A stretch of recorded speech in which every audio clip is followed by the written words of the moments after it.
Hey, this is Max. Welcome back to another CSR2 video. I'm here with this season's PC car, the John Cooper Works GP.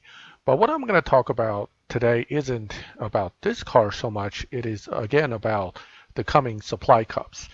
As I've explained each time in many of my supply cup tips videos, it is based on dyno, and therefore to have an easy supply cup, you need a car that beats dyno.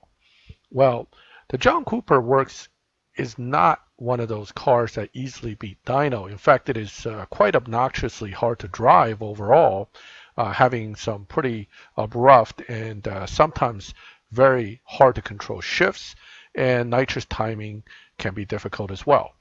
Therefore, it is probably not the best choice unless you plan to run it stock. It's probably not the best choice for supply cups.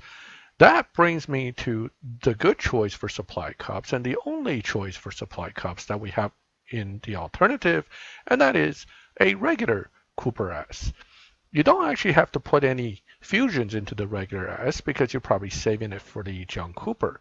So you just build the regular S without any fusions, and it defeats dyno quite well, and therefore should be quite easy to use in the supply cups. One thing about the Cooper S is the shift pattern makes the difference, and also having the tune done in a particular way where the Evo isn't necessarily max, but you're actually lowering final drive a little bit so that the car can get to the top of fourth and therefore defeat its theoretical dyno. The way I would do it is the same way you would see some of the maxed Mini Cooper videos. You're going to shift right into second, let it run without nitrous, get into third, and then run nitrous essentially late third, early fourth. So it looks something like this. Let second go. Actually, you may want to let first rev a little bit, but you use nitrous when you hit the green.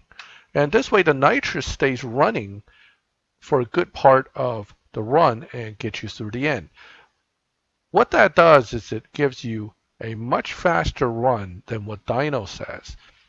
I've done 12.88. This is a 12.9 because I shifted into second a little too quick. But generally speaking, with this setup that I'm showing here, 3.8, 4.06, and 55.45, stage 5 only, no fusions, you're defeating dyno by about 4/10. Most tier 2 cars can defeat dyno by at least 2/10, not all, but most. So even assuming natural motion adjusted the supply cups in the case of a T1 by like a tenth or so, I think you would still have a pretty easy cup all the way through. If you're beating it by 4/10, I don't think you're going to have any problems getting through, and therefore my recommendation for supply cups for this season is to use a regular Mini Cooper and not worry about running it with the GP, because quite honestly, I can't even figure out how to drive the thing that well yet. I'm still playing with it. I'll show you a run in this just so you understand what I'm talking about. Obviously, I've only had a few hours today to kind of tweak this thing and play with it. It is a stage 5 only, full fusion, 9.890 dyno. I've tried variations on the tunes a little bit, but I've settled on this one simply because I can at least get close to dyno, but I have yet to beat dyno really by any kind of significant margin. I'm still playing with it, so there might be an updated video later on in the season, but bottom line is, this is not that easy a car to get the runs in that you would want. So this one, late nitrous and runs into 7th gear. Obviously I didn't shift well there, but it'll still get close enough to dyno. I guess it's tolerable. But again, not an easy car to do well in. 9.8, I just ran a 10.0 on a 9.89. I've gotten 9.8 runs. You can't let first gear bounce, and nitrous in 5th or 4th, depending on the specific settings you have, will get you close. But again, I have a very difficult time beating dyno with this car. So I suspect for easy supply cups, most of you would find it much easier and much more consistent to simply use the regular Mini Cooper.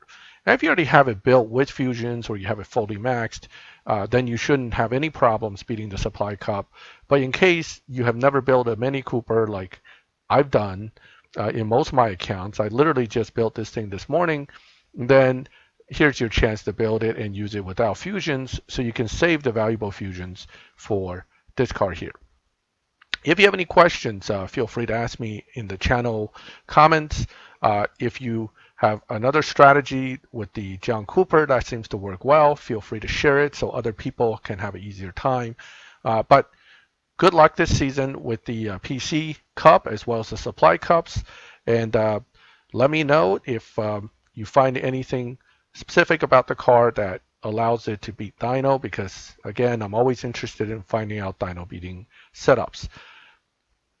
Another thing I want to point out right before I finish this video is I did look at some of the videos from a month or two ago of the GP Cooper from people who got it early and maxed it and used it to make videos. It seems to me the tuning has been tweaked somewhat because their tunes doesn't seem to work the same way as the way I'm seeing the tunes happening now with this car. It could just be I'm not maxed and that's why, but keep that in mind that Natural Motion might have tweaked this car prior to release this time.